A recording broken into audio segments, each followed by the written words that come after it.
Hey, cousins. I was asked to do a curious case of the bloodline.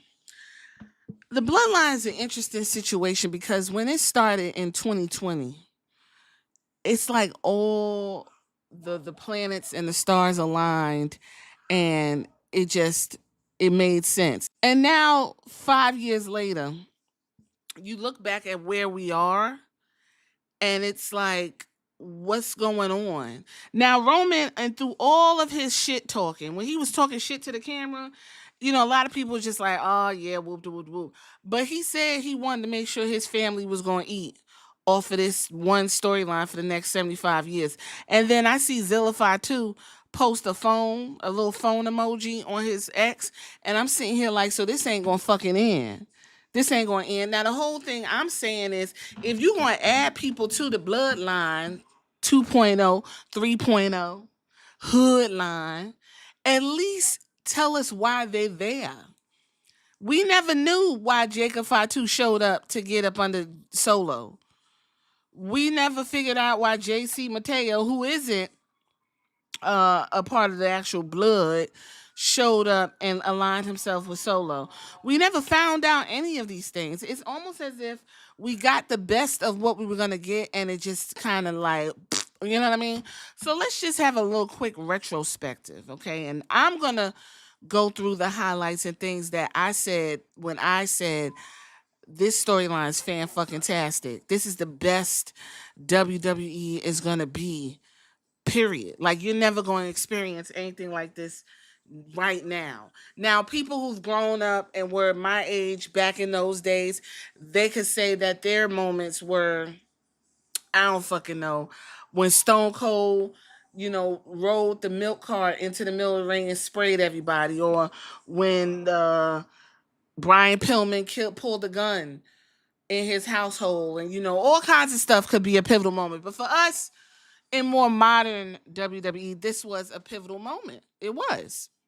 When we saw Roman sit down and that camera panned over so slowly and it was Paul fucking Heyman, everybody was like, oh. And I want to be clear, this didn't have nothing to do with Paul Levesque. I knew when Paul Levesque got his hands on it when Roman lost his championship to Chody Rhodes, and everything is where we're at now. Now we see Paul Levesque's hands on it. But prior to this, didn't nobody have their hands on it except maybe Vince and I know Roman said he did his own thing with the help of Paul Heyman, and that's what we got. But what we getting now, it's no, that fateful day. And then we got the whole saga of Jay getting his ass whooped until he got in line. Remember, the bloodline was Paul and Jay Uso, because at that time, Jimmy was injured. And then we had that pivotal match, that cage match, where Roman essentially beat Jay into submission and flipped the script and used his brother to get Jay to say, I'm done. Remember? And let me tell you something. I'm always going to remember where I was. I was watching that match, that pay-per-view, and I was so into my face was so close to the fucking screen, and it was just drama. And Roman sat down and he started crying. He said, I don't know why I'm doing this.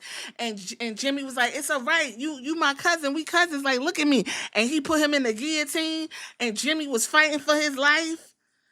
Man, you ain't never gonna see no shit like that. You ain't never seen it since. Okay? And then everybody got the titles. And then Jimmy came in and told Roman, I ain't your bitch. And then Roman was playing psychological warfare with Jay. And Jay was always in turmoil. And then it kind of got a little stale, right? Kind of a little stale. And then Sami Zayn came over. Sami Zayn was running around looking like a guerrilla warfare from Cuba. Remember that whole thing he was running? He got slapped by a big giant hand down to the fucking jackass crew. And so he eased his ass over there and acted like he's a part of the bloodline and wormed his way in. And that's where we got a lot of good, funny moments. Uzi, and they had their handshake. And Roman never really warmed up to Sami. But the story there was, is Jay gonna warm up to Sami? So we spent weeks and weeks and weeks watching Jay bark and just nasty at Sami. He did not want to deal with Sami. Weeks and weeks and weeks. Remember that? So we got that cinematic moment where Sami said, "What is wrong with you? You know that Roman don't like you acting like this." And he said, "I don't give a damn what Roman think." And the camera zoomed into Roman, and we, as the audience, said, "Oh," because we were trained to not fuck with the tribal chief, and we were trained for Jay to know you don't fuck with him because you know he gonna whoop your ass.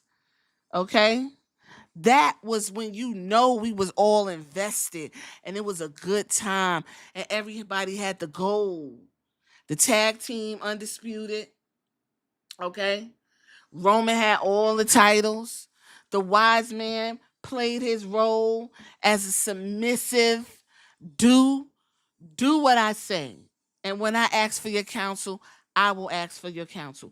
Solo Sikoa, he got pulled up from NXT. He was the North American champion down there.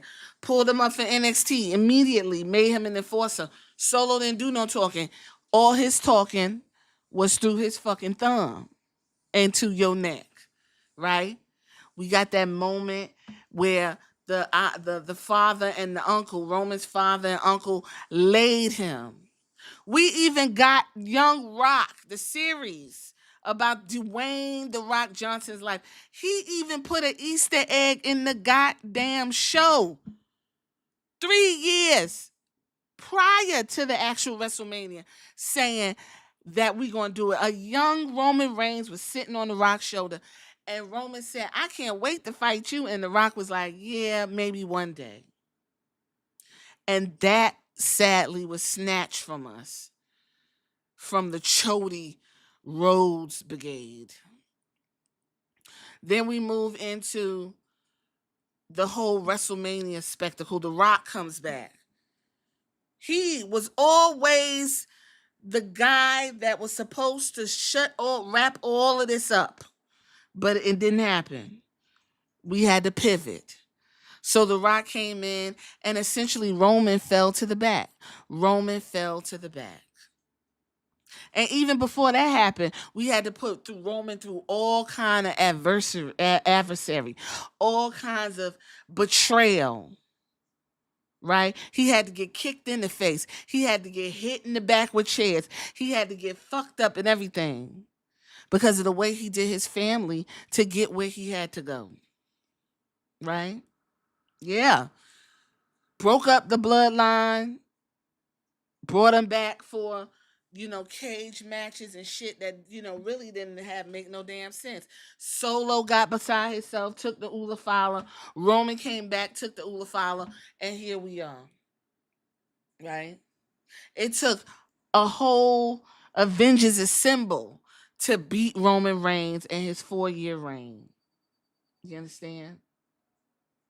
And here we are. Roman is off doing movies, enjoying himself and living his soft life. And I probably missed a couple things, but for the most part, that is the bloodline, the OG bloodline, the Usos, Roman Reigns, right? Sami came in a little bit later, but he's a part of the OG bloodline. And Paul Heyman. I got the shirt when it was just the Usos, Roman Reigns, and Paul Heyman. That's the OG bloodline. That's when we really got cinema. Now, here we are, and it's only becoming just bring them in. Jacob Fatu shows up. We don't know why. He shows up, and he just loves him some damn Solo. We don't know what the fuck is going on. Then we got the Gorillas of Destiny, Tangaloa and Tongaloa. Right? Tonga, he got his over. Tanga is king of the botches. He's legendary. We just enjoy him because we know he about to fuck up something. Right? They got injured. Solo, Jacob, JC Mateo show up. We sitting here like, what he for? What? Well, why he there? What's his reason, ambition? Didn't get no reason. Just showed the fuck up. And then here we are. We Jacob is getting ostracized and dogged the fuck out. Why? Because he got ambition. Because he don't want to tell Solo he love him no more. So he lost his title to Solo. And JC Mateo and Tangalo was back. And now this guy's named Talatunga, right? Talatunga Hikaleo. Everything's just, I don't know. What it's not like they're banding together to go after the top title in the whole WWE universe, which is what John Cena's holding. They're not trying to go after the secondary title that fucking Gunther's holding. They holding on to US championship, and motherfuckers is just like following around Solo. There's nothing appealing to Solo if you're a henchman. Like, what happened to the ambition? I don't understand. I don't get it. Just like Seth Rollins and his stupid little pig pen. Y'all not trying to go after the big title because that's not, it doesn't write in that type of space. Y'all waiting on Gunther to hit him over the head and take his shit. It's a really bizarre thing what this bloodline has done to the writing for the wrestling universe, because everything after Roman Reigns has been bloodline-esque to where that is now the formula. You can't get away from it. Even CM Punk, or was it Solo, alluded to it when Seth brought his stable into the ring. Seth's Roman. You got the Usos and the two dogs.